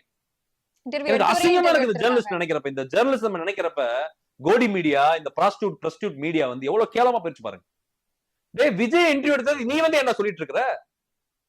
இவங்க ஆங்கர் இந்த ஒரு 5 பேர் போறாங்க, ஒரு போட்டோ மட்டும் எடுத்து வெளியிட்டாங்க. விஜயோட அந்த நட்சத்திர ஹோட்டல்ல இல்ல வீட்லயே பனையூர்ல தான், பங்களால தான் பாத்துருப்பாங்க. பனையூர்ல வேற எங்கிட்ட விஜய் வரமாட்டாப்ல வெளியே. என்ன போய் பாத்துருக்காங்க. ஏன்னா பாத்துட்டு அந்த இன்டர்வியூ விஜய் எடுத்ததை இவங்க எக்ஸ்பிளைன் பண்ணிட்டு இருக்காங்க நம்ம கிட்ட. ஏன் விஜய் பேச மாட்டியா வந்து என்டிடிவி இதுல கான்க்ளேவ்ல? என்டிடிவி கான்க்ளேவ் நடந்துச்சா இல்லையா சென்னையில? முதலமைச்சர் வர்றாரு, துணை முதலமைச்சர் வர்றாரு, எதிர்க்கட்சி தலைவர் வர்றாரு, எடப்பாடி வர்றாரு, உதயநிதி அண்ணன் வர்றாரு, முதலமைச்சர் மு.க. ஸ்டாலின் வர்றாரு, எல்லாரும் வர்றாங்க. கமலஹாசன், கனிமொழி அவர்கள், பாஜக காரனே வராண்டா பேசுறதுக்கு, கருத்து சுதந்திரத்துக்கு எதிரானவன், பிரஸ் மீட்டே வைக்க மாட்டான். மோடி இது வரைக்கும் பிரஸ் மீட் வச்சதே கிடையாது பிரதமராய். அப்படிப்பட்ட பாஜக காரன் எச் ராஜா, தமிழிசை சவுந்தரராஜா வந்து பேசிட்டு இருக்காங்க அந்த மோடி கான்க்ளேவ்ல. பேசலனால எச் ராஜா தமிழிசை எல்லாம் அடிக்கடி மேடம் பாஜக காரனே வர்றான், கருத்து சுதந்திரத்துக்கு எதிரானவன் தான் பாஜக. அவன் எல்லா மீடியம் கோடி மீடியா மாத்திரவன் தான் பாஜக. அவனே வந்து பேச வரான்டா. நீ ஏன்டா பனையூர்ல இருந்து வெளியே வர மாட்டேற பேசுறதுக்கு? எனக்கு ஒண்ணுமே புரியல. நீ ஏன் இந்த மாதிரி பண்ற நார்மலா? உனக்கு எதுவும் பிரச்சனை இருக்கா? எனக்கு ஒண்ணும் புரியல. You better meet a doctor, councillor, நான் சைக்காலஜிஸ்ட் நான் சொல்லுவேன். எனக்கு நீ ஏன் வர மாட்டேற? என்டிடிவி எல்லாருமே வர்றாங்கல்ல. நீ அரசியல் மாற்றத்தை ஏற்படுத்துவேன், நான் தான் தமிழ்நாட்டு முதலமைச்சர் 2026, நான் தான் அடுத்த அண்ணா, நான் தான் அடுத்த எம்ஜிஆர் பேசுறேன்ல. அப்படி வாப்பா என்டிடிவி கான்க்ளேவுக்கு. அதுதான் முதல் கான்க்ளேவ் எனக்கு தெரிஞ்சது. எலெக்ஷன் டைம்ல இதான் ஃபர்ஸ்ட் கான்க்ளேவ் நினைக்கிறேன். நீ வந்து அங்க பேசிருக்கணும்லப்பா. உன்னுடைய கருத்தியல், உன்னோட கொள்கை, உன்னோட திட்டங்கள், மக்களுக்கு நீ கொடுக்கக்கூடிய மேனிஃபெஸ்டோ, வாக்குறுதிகள் வந்து பேசணும்லப்பா. நீ ஏன் வரமாட்ற? எனக்கு ஒண்ணுமே புரியல மேடம். இது இல்ல பேசணும் அப்படிங்கிறது தானே இங்க பாயிண்டா இருக்கு. அவர் தான் வீட்ல இருந்து பேசியிருக்காரு. வீட்ல இருந்து பேசினா அந்த இன்டர்வியூ வெளியிடுங்க. அப்ப வீட்ல இருந்து பேசினாருன்னா அதையும் வெளியிட மாட்டீங்க மேடம். இன்டர்வியூ எடுத்தவன் விஜய் என்கிட்ட இதெல்லாம் பேசினாரு, இன்டர்வியூ கொடுக்குறான். இது எவ்வளவு பெரிய கேவலம். உலகத்துல ஏன் நடந்திருக்காடா? இந்த தலைவனா அந்த மாதிரி பண்ணுவானாடா? யோசிச்சு பாருங்க. நீங்க சரி, விஜய் இன்டர்வியூ எடுத்தீங்கல்ல, அந்த ஃபுட்டேஜை வெளியிட மாட்டீங்க. அது ஆஃப் கேமரா இன்டர்வியூ அப்படின்னு சொல்றாங்க. மேடம் என்ன மேடம் ஆஃப் கேமரா இன்டர்வியூ கொடுப்பானா மேடம்? ஆஃப் தி ரெக்கார்ட் எவனாவது உலகத்துல எவனா இன்டர்வியூ கொடுப்பானா மேடம்? யோசிச்சு பாருங்க மேடம். இதெல்லாம் ஒரு சைக்கோ கூட இந்த மாதிரி பண்ண மாட்டான் மேடம். ஒரு மென்டல் கூட இந்த மாதிரி பண்ண மாட்டான் மேடம். இப்ப நீ இன்டர்வியூ கொடுக்குறப்பா அவர் சொல்லு அவங்ககிட்ட, நான் அங்க வரமாட்டேன், நீங்க என்னோட ரெக்கார்ட் பண்ணிட்டீங்களா இன்டர்வியூ, அதை நீங்க அப்படி வெளியிட்டுருங்க என்டிடிவில, அப்படி சொல்ல வேண்டியதானடா? அதை என்ன சொல்ல மாட்டேன்? ஆஃப் ரெக்கார்ட் பண்ணி என்னடா பிரயோஜனம்? அதுல மக்கள் எப்பறம் அதை பார்ப்பான்? இப்ப நீங்க என்ன இன்டர்வியூ எடுக்கிறீங்க, நீங்க நான் வந்து அந்த வீடியோ போடக்கூடாதுட்டேன், நீங்க போய் நான் என்கிட்ட பேச இன்டர்வியூ கொடுப்பீங்களா? அது அசிங்கமா இருக்காதா? அசிங்கமா இருக்குமா இல்லையா? இருக்கும் கண்டிப்பா. அப்ப ஏன்டா அதை நீ பண்ற? ஏன் என்டிடிவி கான்க்ளேவ் நீ வரமாட்டியா? இன்னைக்கு நீ 3ஆம் ஆண்டுக்கு வந்து பேசுற, அது ஏன்பா என்டிடிவிக்கு நீ வரல? அப்ப மேடம் இது எல்லாமே வந்து சீரியஸான கொஸ்டின்ஸ். விஜய் நம்ம சாதாரணம் எடுத்துக்கவே கூடாது. வெரி டேஞ்சரஸ் அப்படிதான் நான் பாக்குறேன். Very very very dangerous. ஏன்னு கேளுங்களேன், இந்த மாதிரி அப்நார்மலான விஷயங்கள் ரொம்ப ரொம்ப அமானுஷமா இருக்கு எனக்கு. ஒரு பேய் படம் பாக்குற மாதிரி இருக்கு எனக்கு விஜயோட விஷயங்களை பார்க்கும்போது. ஒரு இந்த ஹாரர் பிலிம்ஸ் பாக்குற மாதிரி இருக்கு சம்பவம் நடக்கிறதெல்லாம் பாக்குறப்ப. அவ்வளவு இதா இருக்குது.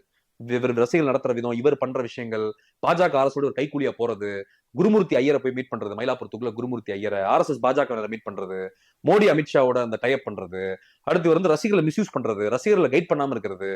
ஏன்னா இவருங்க ரசிகர்கள் பண்ற ஜாம்பித்தனமான வேலைகளா இருக்கட்டும், இவன் எல்லாமே நமக்கு வந்து ரொம்ப அன்நேச்சுரலாவும் ரொம்ப ஆர்டிபிஷியலாவும் ரொம்ப சீப்பா கேவலமா இருக்கு எனக்கு உண்மையில. இதெல்லாம் வந்து எங்கேயுமே நடந்ததில்லை மேடம். உலகத்துல நடந்ததில்லை. நான் அடிச்சு சொல்லுவேன். நான் உலகத்துல இந்த மாதிரி நடந்தது கிடையாது எங்கேயுமே, எந்த நாட்டிலையுமே. America, Europe, Russia, China, Canada, Australia, எந்த யூரோப்பியன் ஏசியன் நேஷன்ஸ் எதுலயுமே இந்த மாதிரி நடந்தது கிடையாது மேடம். இங்க தமிழ்நாட்டுல விஜயால நடக்குது எல்லாமே. அடுத்து வந்து விஜய் வந்து என்ன பண்றது, காங்கிரஸ்க்கு போய் ரூட் விடுறது, அங்கிட்டு போய் பேக்ரவுண்ட்ல திரைமறைவா பேசுறது, எடப்பாடிட்ட பேசுறது. டேய் உன் கொள்கை தான் என்னடா? நீ என்னதான் தமிழ்நாட்டு மக்கள் பண்ண போற? இல்ல எடப்பாடி கிட்ட பேசுறது கூட எடுத்துக்கலாம். ஏன்னா திமுக எதிர்ப்பா இருக்கிறாங்க, அவங்க 2 பேரும் பேசுறாங்க அப்படிங்கறது. காங்கிரஸ் கூட பேசுறதுதான் நீங்க சொன்ன மாதிரி அமானுஷமா இருக்குது. இல்லங்க மேடம், அதான் மேடம். இந்த பிரவீன் சக்கரவர்த்தின்னு ஒருத்தர் இருக்கிறான், ஒரு பாப்பான். அவன் வந்து பாத்தீங்கன்னா அமெரிக்கால மேல பல வழக்கு இருக்கு. அவன் தப்பிச்சு ஓடி காங்கிரஸ்ல இருக்கிறான். காங்கிரஸ்ல முதல்ல அவனை அடிச்சு பத்தணும் வெளியே, இந்த பிரவீன் சக்கரவர்த்தி.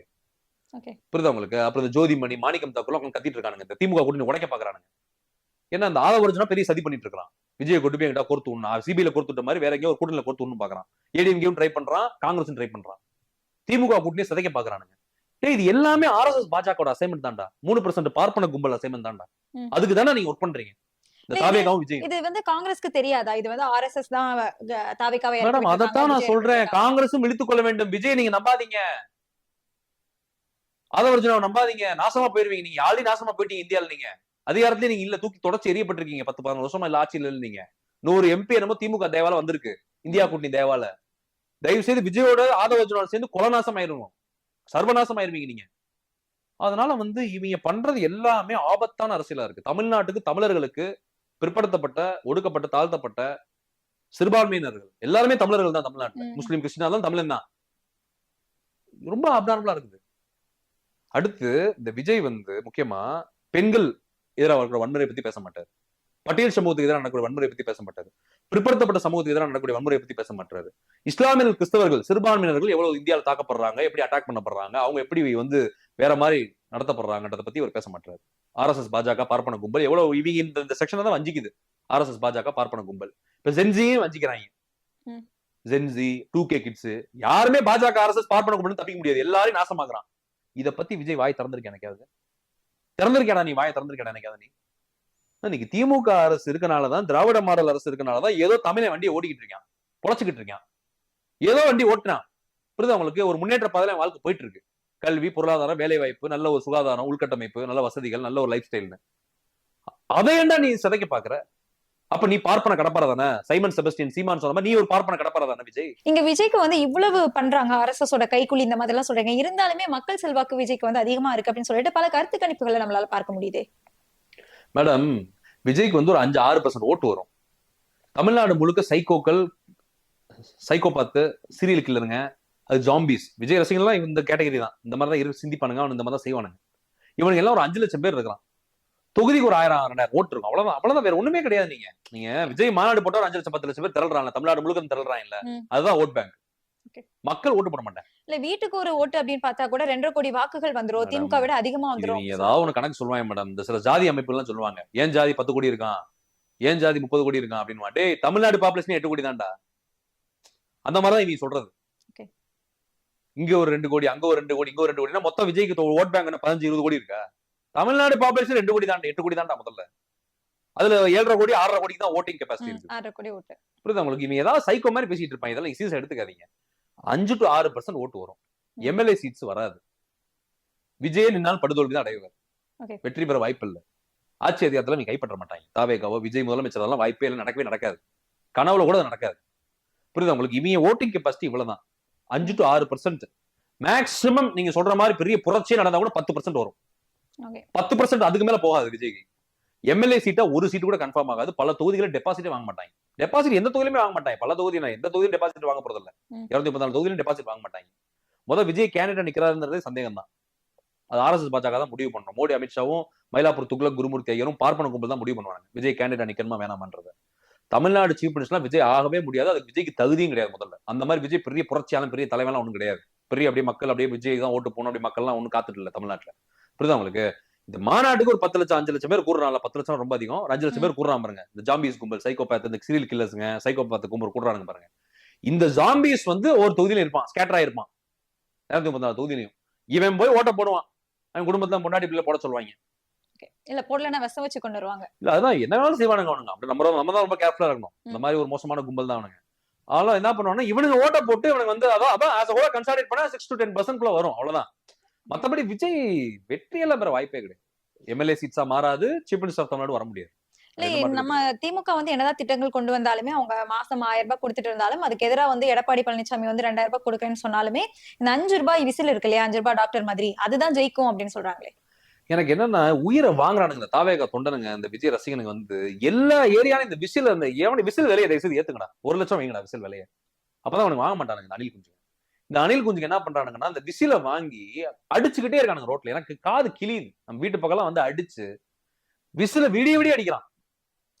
12 மணி 1 மணி 2 மணி. நான் கூட ஏதோ கூறுகாது வரானு. 12 மணிக்கு அடிக்கிறாங்களா? ஆமா மேடம், நம்ம கூறுகா வருவான்ல நைட்டு. நான் கூறுகா நினைச்சு வெளியே வந்து பார்த்தா விஜய் ரசிகன் ஒரு 10 பேர் அடிச்சுட்டு போயிட்டு இருக்கான் விசில. இது பிச்சைக்காரன் எவனும் வரான் போல, மாடனா எதுவும் விசில் வச்சு பிச்சைக்காரன் எதுவும் வரான், சாப்பாடு எதுவும் பணங்கன்னு வாங்க பிச்சைக்காரன் வரான்னு நினைச்சு நான் வெளியே போறேன். பார்த்தா விஜய் ரசிகன் தான் போறான் விசில் அடிச்சுக்கிட்டு.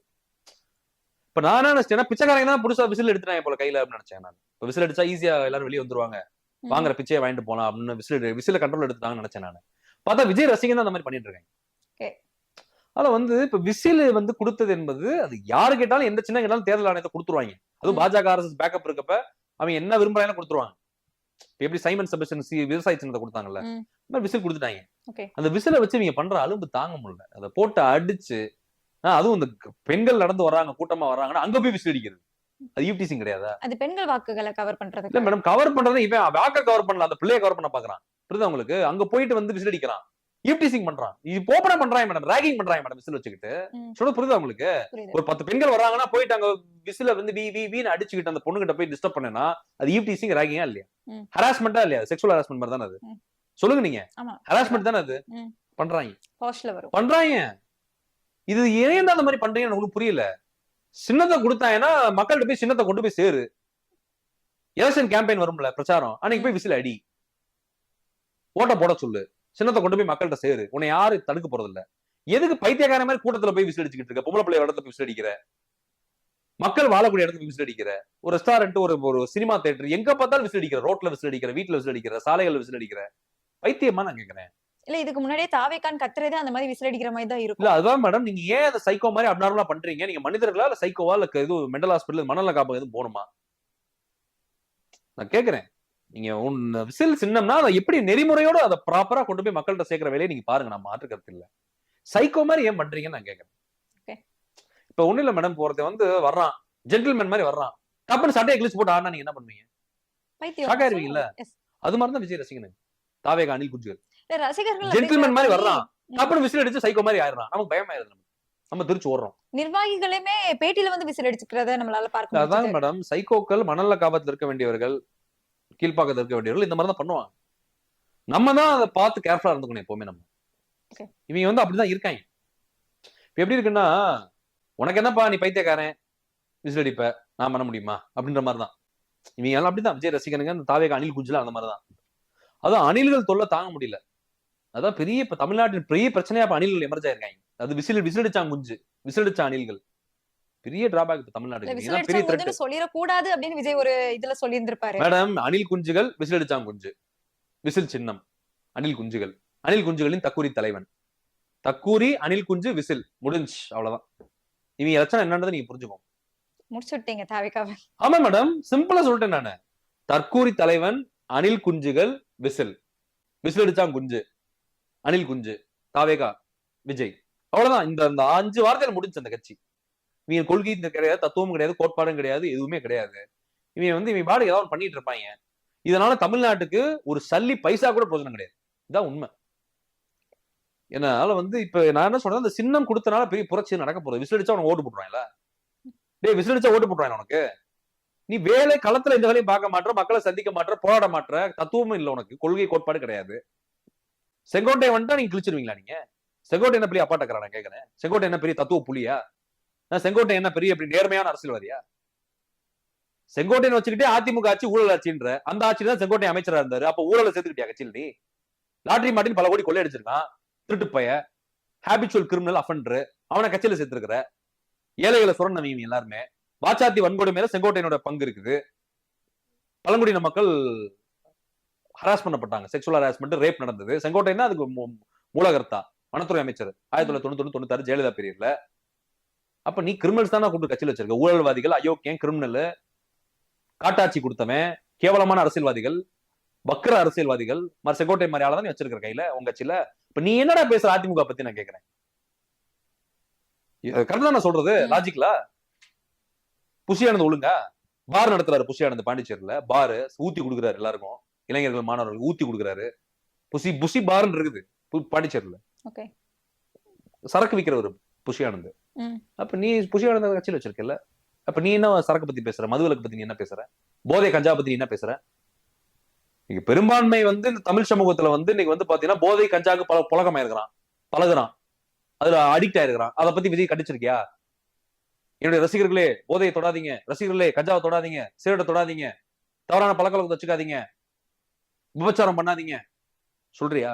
எனக்கே நீ சொல்லிருக்கியா? உன் படத்திலேயே சிகரெட் பிடிப்ப, அடுத்து இஸ்லாமியர்கள் உன் படத்துல தீவிரவாதியா காமிப்ப, உண்மையா இல்லையா?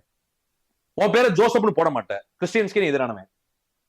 அதான் நான் சொல்றேன்ல, நீ இந்துவும் கிடையாது, முஸ்லீமும் கிடையாது, கிறிஸ்டியனும் கிடையாது, மனுஷனும் கிடையாது. உன்னை இந்துவாயும் ப்ரொஜெக்ட் பண்ணிக்க மாட்டேன், ஆனா இந்து மாதிரி காமிச்சுக்குவேன். நீ ஃபேக், நீ ஃபேக் ஃப்ராடு. உண்மையா நீ யாருக்கு இருக்க மாட்ட. நீ தமிழினத்தின் துரோகி. நீ இந்த தேர்தலில் வீழ்த்தப்பட வேண்டும். தாவேகாவும் அணில் குஞ்சுகளும், தற்கூரி தலைவன் விஜயும், விசிலடிச்சாங் குஞ்சுகளும், இந்த தாவேகா கட்சி என்பது பாஜக RSS உடைய பி டீம். நரேந்திர மோடி, அமித்ஷா, பார்ப்பன கும்பல், மயிலாப்பூர் துக்குல குருமூர்த்தி ஐயருடைய பி டீம். இந்த கும்பலை தமிழ்நாடு சட்டமன்ற தேர்தலில் தமிழக மக்கள், இளைஞர்கள், மாணவர்கள், பெண்கள், ஏழை எளிய, ஒடுக்கப்பட்ட, தாழ்த்தப்பட்ட, பிற்படுத்தப்பட்ட, நலிந்த, விளிம்புநிலை சாமானிய மக்கள், சிறுபான்மையின மக்கள், பெண்கள், ஜென்ஜி, 2K கிட்ஸ் எல்லாருமே தயவு செய்து தாவேகாவை வீழ்த்த வேண்டும் அரசியல் களத்தில். இதுதான் என்னுடைய தாழ்மையான கோரிக்கை. தாவேகா மிக ஆபத்தானது. விஜய் மிக மிக மிக மிக ஆபத்தானவர் தமிழ்நாட்டுக்கு. நீ நேர்மையான அரசியல் பண்ணியிருந்தேன்னா உன்னை நானே பாராட்டியிருப்பேன். உன்னை நான் ஒரு நல்ல ஒரு மரியாதையான எதிரியா நடத்தியிருப்பேன். உன்னோட ஒழுக்கத்தன்மைகளும் நேர்மத்தன்மையும் தத்துவத்தையும் செயல்பாடுகளையும் மக்கள் பணியையும் நீ உண்மையிலே மக்களுக்காக வந்திருந்தேன்னா உன்னை நாங்களே எதிரியா ஒரு எப்படி வந்து ஜெயலலிதா நம்ம பார்த்தோம். அவங்க வந்து உண்மையிலே ஸ்ட்ராங் எதிரி, நல்ல எதிரி அவங்க. அப்படி நாங்க உன்னை பார்த்திருப்போம். ஆனா நீ தமிழினத்தின் துரோகி, நீ கைக்கூலியா யாருக்கோ செயல்படுற பாஜக RSS, மோடி, அமித்ஷா, பார்ப்பன கும்பலுக்கு, மயிலாப்பூர் துக்ளக் குருமூர்த்தி ஐயர், பிராமண கும்பல், 3% கும்பல் கைக்கூலி. நீ உன்னை நாங்க சும்மா விட மாட்டோம். தேர்தலில் நீ வீழ்த்தப்படுவாய், சினிமாலே நீ வீழ்த்தப்படுவாய். இனிமேல் உனக்கு சினிமாவும் எதிர்காலமும் கிடையாது. நீ ஃபீல்ட் அவுட் ஆகி தான் வந்துட்ட அரசியலுக்கு. அரசியல நீ நேர்மையா பண்ணிருந்தா இதுல நீ ஷைன் பண்ணிருப்ப.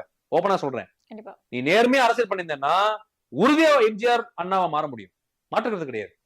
முத்தமிழ் டாக்டர் கலைஞரா மாற முடியும், ஜெயலலிதாவை மாற முடியும், யாரா வேணாலும் மாற முடியும், காமராஜரை மாற முடியும். நேர்மையும் ஒழுக்கமும் தத்துவமும் மக்கள் பணியும் கொள்கையும் கோட்பாடும் சரியான பாதை வகுத்து நம்ம போயிருந்தா யாராலும் அந்த நிலையை அடைய முடியும். ஆனா நீ அப்படி வரல. அதனாலதான் உன் மேல இவ்வளவு கடுமையான விமர்சனத்தை நான் வைக்கிறேன்றத விஜய் ரசிகர்கள் தயவு செய்து புரிஞ்சுக்கோங்க. நான் தப்பா பேசல, தனிமனித தாக்குதல் நான் விரும்பல. உங்களையும் நான் தாக்குறது ஏன் தாக்குறேன்னா, நீங்க நல்ல பாதைக்கு வரணும், நல்ல அரசியல் செய்யணும், நல்ல மக்கள் தொண்டாற்றணும் தான் நான் விரும்புறேன். ஆனா நீங்க எதுக்கும் லாயக்கு இல்லாதவர்கள நான் புரிஞ்சனாலதான் உங்களை எக்ஸ்போஸ் பண்றேன், உங்களை கபலீகரம் பண்றேன், உங்களை தூக்கி போட்டு நான் மிதிக்கிறேன். அதை தயவு செய்து நீங்க புரிஞ்சுக்கணும். நான் சொல்வதில் இதுவரைக்கும் நான் அந்த நேர்காணல் பேசுறதில்லை, அனைத்தையும் நீங்க யோசித்து பாருங்க, நீங்களே யோசித்து பாருங்க. இந்த ஏழைகள் நாட்டுல மூடநம்பிக்கை, வறுமையில, ஏழ்மையில வாழக்கூடிய இந்த மக்களை வந்து ஒருத்தன் துரோகம் பண்ணி கெடுக்க வர்றான், ஒருத்தன் கைக்கூலியா இருந்து வர்றான் அப்படின்னா, கூத்தாடி ஒருத்தன் வர்றான், சினிமாக்காரன் வர்றான்னா அவனை கண்டிப்பா வீழ்த்தணுன்றதுதான் என்னுடைய கோரிக்கையா இந்த நேர்காணல் நான் உண்மைகளை பதிவு பண்ணியிருக்கேன், சாட்சிகளோட பதிவு பண்ணியிருக்கேன். இதை தமிழக மக்கள், இளைஞர்கள், மாணவர்கள், ஜென்சி, 2K கிட்ஸ் எல்லாரும் பார்க்கணும். பார்த்து நீங்கள் விஜயை, தாவேகாவை, அணில் குஞ்சுகளை தேர்தல் களத்தில் வீழ்த்த வேண்டும் என்பது என்னோட கோரிக்கை. நன்றி சார், நிறைய தகவல்களை பகிர்ந்தீங்க. நன்றி.